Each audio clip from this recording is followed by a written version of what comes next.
Hi everybody, this is Belinda from Belinda's Book Nook, and I want to do my April wrap-up. I've been very bad this year, I think, of keeping up with my wrap-ups. I kind of talk about them on Friday reads, so it's hard for me to gauge whether it's worth me doing it, but I'm going to do it anyway.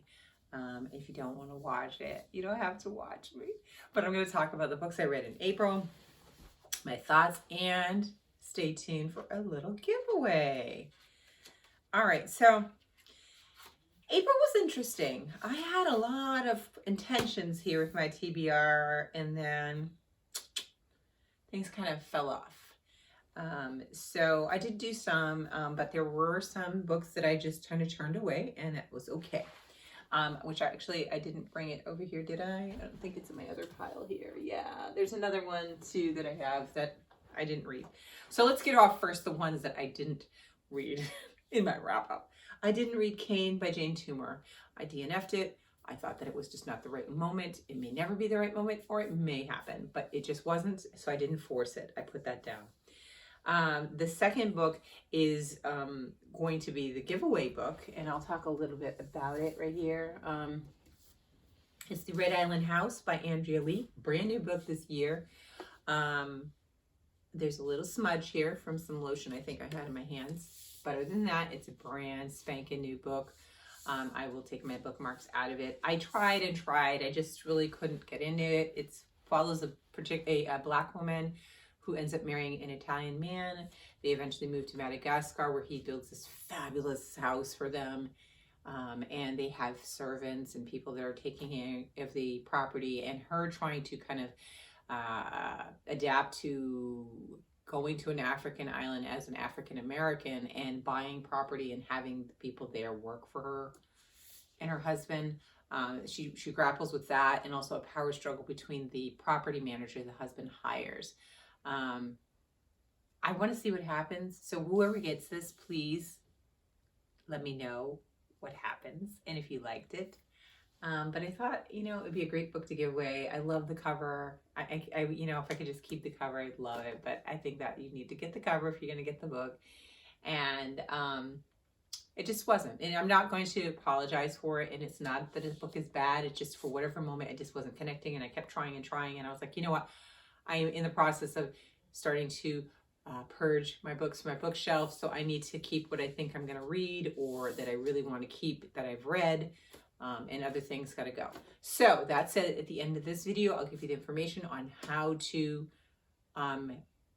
apply for the giveaway and enter for the giveaway. Apply like it's a job.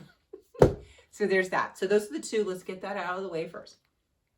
The next books that I had on my TBR that I did read was The Map of Salt and Stars by Jennifer Zanab Jucharda.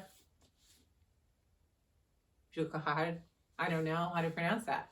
I got little flags in here. This is a really interesting book. I liked the way that they paralleled the story. It followed this Syrian American girl who her name was Noor, and she was originally living in New York City, and the death of her father sends her family back to Syria.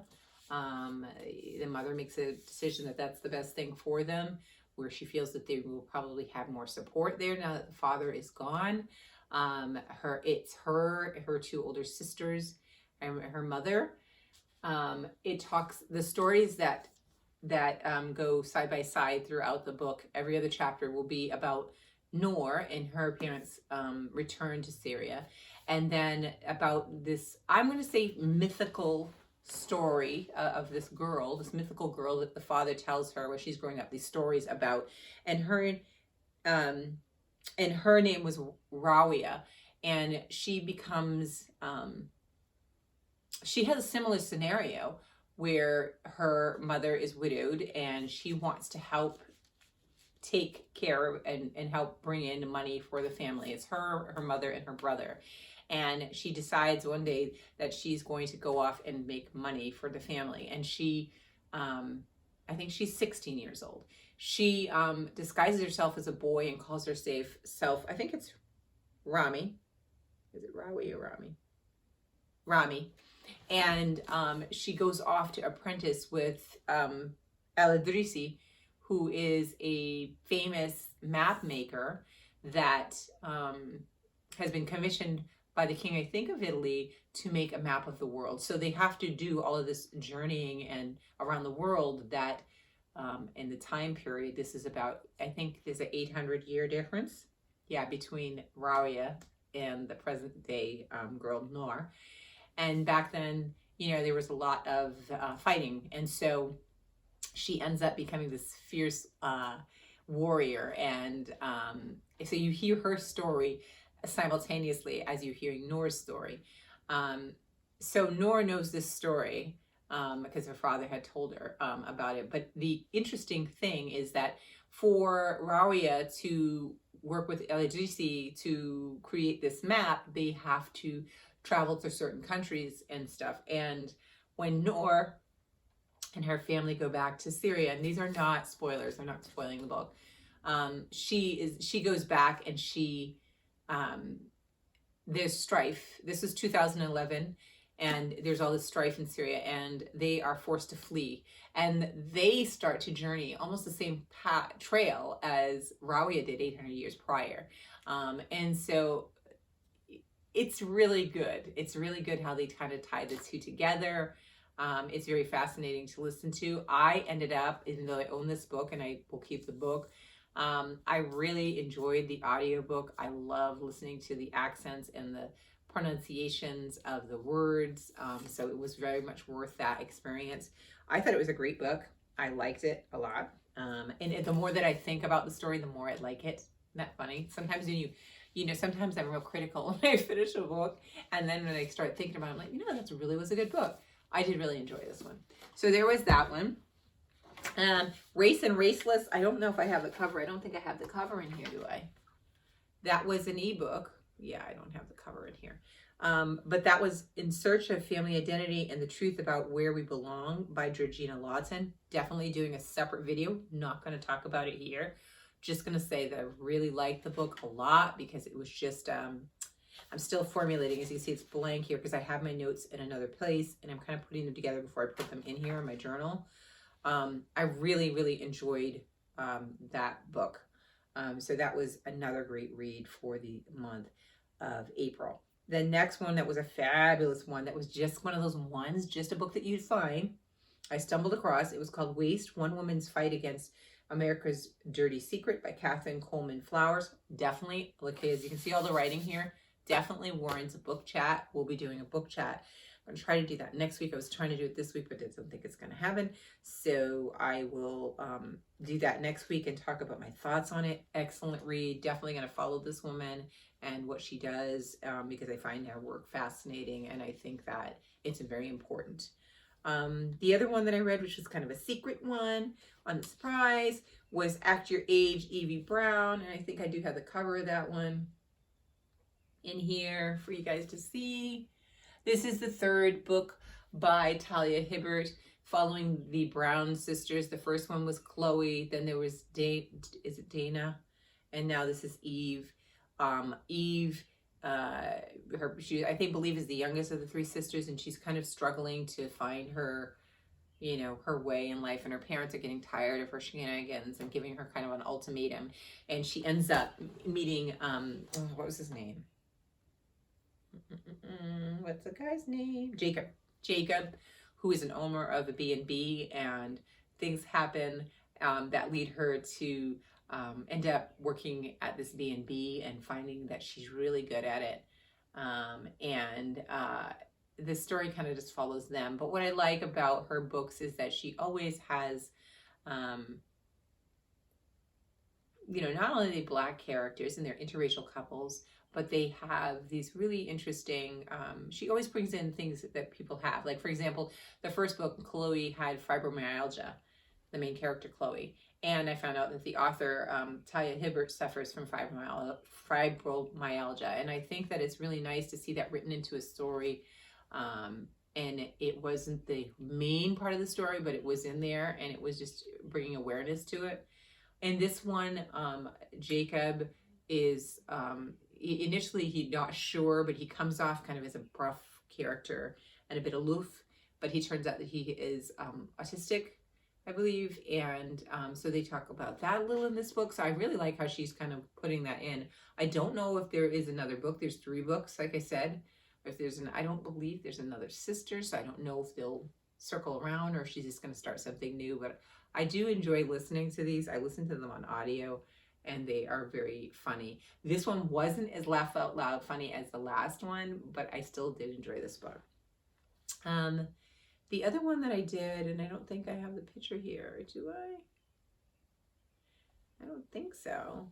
The other one that I did was a book called, it was a graphic novel called Afar. And, oh, here we go. I have a cover. Yeah, here's a cover. I don't know if you can see it. It's kind of dark, but that's the cover of the graphic novel. And that one I enjoyed reading as well. It is the beginning of a series, but my question is, I don't know if it's going to continue because this was written in 2017. And I think by now we should see a 2. And I haven't seen a 2 to it. And it ends kind of definitely like a graphic novel, that this wasn't like a, I don't know, I don't feel like it was a completed story. I think it was leaving you a cliffhanger for the next one, so it would be unfortunate if they didn't get the deal for the next one. But it follows these 2, really the main character, and her name is, what is her name? What's her name? Botema, right? Yeah, I think it's Botema. And her and her brother, the parents, they kind of portray them as kind of like goofy. Like they just, I don't know why, but that's how they came off to me. They are struggling, trying to make money, and then they are deciding that they're going to go off to somewhere. First, they drag the kids around town to town to make job money, and then they decide to leave them, and they're going to go off and get money and come back. Which, you know, these children are, she's older, they're older, the brother is a minor, but the sister, I believe, is of age. So she kind of looks after the brother while they're gone. And it's her adventures of her finding out that she can astral project into different beings in different planets, different places. And it happens when she sleeps. And in one of the instances, she goes in and somebody is in danger. And then when she wakes up, she wants to get back because she feels like she's caused more problem than, and she wants to see if she can fix it. So that's kind of the gist of it. It was good. I think it would be great if we could continue on, because it kind of just it kind of came to a kind of a cheesy end to me. And then it just left you there hanging. So there's that. Then the last book that I did was, right, that's the last one here, was Purple Hibiscus. I enjoyed this one. All right, no, enjoyed isn't, I appreciated this book. It was hard for me to read this story because it followed Kabili, this young girl in Nigeria who lives with her parents, and her father is very strict. And there's a little feather there, just came out of the book. There it is. And and it's like me last week with the squirrel. And this it follows her, and her father's very strict. It talks, I wrote a lot here in my journal about it, but I feel like I definitely liked Americana better. I feel like there were instances in this book where the father is physically abusive to both the mother and the children, and that's hard for me to read. So that really doesn't make for an enjoyable, that's why I took the word back, enjoyable read. It started out innocent. I thought the book was going to be something different. I didn't really understand the psychological trauma and physical trauma that the children would be in this book. So that didn't really leave me with a happy feeling about the book. And I think it's an interesting story, but not my favorite of hers. I did enjoy listening to it on audio. I thought, it's really nice to listen to it, but it follows her and her brother Jaja and the mother, and it shows the effects of colonialism and how it affects the way the people, meaning the Nigerians, kind of look at each other. They start to criticize anybody that, you know, follows the old traditional faith as opposed to embracing Christianity. So it creates these kind of divisions that are just that can be extreme at times. For example, Kabili's grandfather follows the traditional beliefs of his ancestors, and because of that, Kabili's father won't allow him, his own father, in the home to see his grandkids. It's kind of ostracized him, and so it brings up those issues. It brings up the struggle issues and the power issues of a male versus a female. You know, the mother being abused and probably not feeling that she had a lot of options. And it shows the classism. You know, what's interesting is her father is a very successful newsman, a newspaper owner and activist to some degree, because I would say that. And because there's so much strife going on within the country, you know, he's in very much danger from the political people in power in that time. But he's well liked and he has a lot of money and he gives a lot of money to the community. But in the same stroke, his father and his sister, his sister's doing okay, but she definitely needs help. He's not really giving her the assistance that he could. So I talked to my husband about it too, about this one. I think because of those, I really don't like reading books about abuse. I know that it exists and it's important. It's just not enjoyable at all. So it was hard for me to see past. I was constantly still thinking about to the past scene as we moved to the next. So there was that. So I read that. So I'm not saying it's a bad book. It's just not my favorite of hers. I did like Americana better, particularly Americana, like with Ifemelu and Obinzi, who were the main characters in there. I like to see their journeys, leaving the country and coming back, and their perceptions, how they change. I loved in that book the blog posts that Ifemelu wrote. I think that they were just so spot on that could be pulled from the book and make a whole book of itself, because I thought that they were really important and great. I like that so much more than this story. So there was that. So that was pretty much it. I had a couple of duds. So for the giveaway, what I'd like to do is put your name down and say that you want, first of all, you have to be subscribed to my channel. And that's always the requirement, right? You have to recommend one book that you think that I'd like to read, that you think that based on what you hear me say about books, what book you think that you've read that you think I might like to read, that I should add to my TBR. It can be any kind of genre that I've read or some that I haven't. And recommend a friend to my channel would be the third thing.